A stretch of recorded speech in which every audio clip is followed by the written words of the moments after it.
আমার মেয়ের বিশ্বজয়, কবি সুবোধ সরকার। কণ্ঠে আমি কবিতা দাস। হরমনপ্রীত কৌর যে ক্যাচটা নিলেন সেটা কোনো ক্যাচ নয়। 2000 বছরের গ্লানির টুঁটি মুঠোয় ভরে ডিপ কভারের দিকে দৌড় দিলেন। ডিপ কভার থেকে ভারতবর্ষের সমস্ত মাকে বলছিলেন, মা দেখো, মেয়েরা পারে। মা, তোমাকে একদিন ক্রিকেট মাঠ থেকে তাড়িয়ে দিয়েছিল পাড়ার ছেলেরা, বলেছিল যা উঠোনে বসে পুতুল খেল। মা, আমি সেই উঠোন থেকে উঠে এসেছি আর একটা উঠোনে।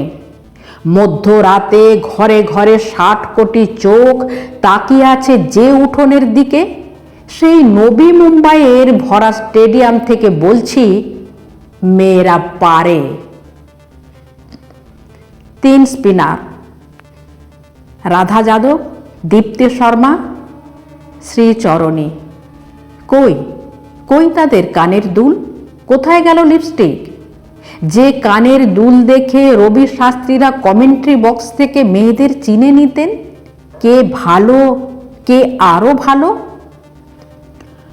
দরদর করে ঘামছে মেয়েগুলো, দৌড়চ্ছে বাউন্ডারির দিকে, ছুটন্ত বলের দিকে। বল নয়, নিজের দুরন্ত আত্মার দিকে। ঘামে ভেজা মেয়েদের মুখ যে এত সুন্দর হতে পারে সে আমি কখনো ভাবিনি।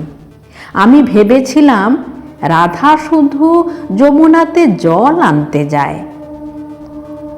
বাংলার মেয়ে রিচা ঘোষ বললেন, একটাই কথা ছিল, শরীরের শেষ বিন্দু দিয়ে দিতে হবে। সৌরভ যা পারেননি, রিচা সেই বিশ্বকাপ হাতে ধরলেন। 22 রাত না ঘুমিয়ে যে মেয়েটা মাঠে নেমেছিল সে আরো 22 রাত জাগতে পারবে। স্বপ্ন কাকে বলে? যা আমরা ঘুমিয়ে ঘুমিয়ে দেখি? না না না, স্বপ্ন তাকে বলে যা আজীবন ঘুমোতে দেয় না। গত 50 বছরে যত ভ্রূণ হত্যা হয়েছে তারা আজ বলছে, আমাদের একটা মাঠ দাও, আমাদের একটা বল দাও, আমাদের একটা ব্যাট দাও, আমাদের মেরে ফেলো না, আমরাও পারি। ঘরে ঘরে, পাড়ায় পাড়ায়, রাস্তায় রাস্তায়, মেট্রো রেলে, এরোপ্লেনে, ভাবা অ্যাটমিকে, নাসায়, বুকার প্রাইজে, ক্ষেপণাস্ত্রে, প্রতিটি নক্ষত্র জয়ে প্রতিটা কন্যা ভ্রূণ উঠে দাঁড়িয়ে বলছে, কি বলছে মেয়েরা, কি বলছে? মেয়েরা বলছে, আমাদের একটা মাঠ দাও, আমাদের একটা বল দাও, আমাদের একটা ব্যাট দাও।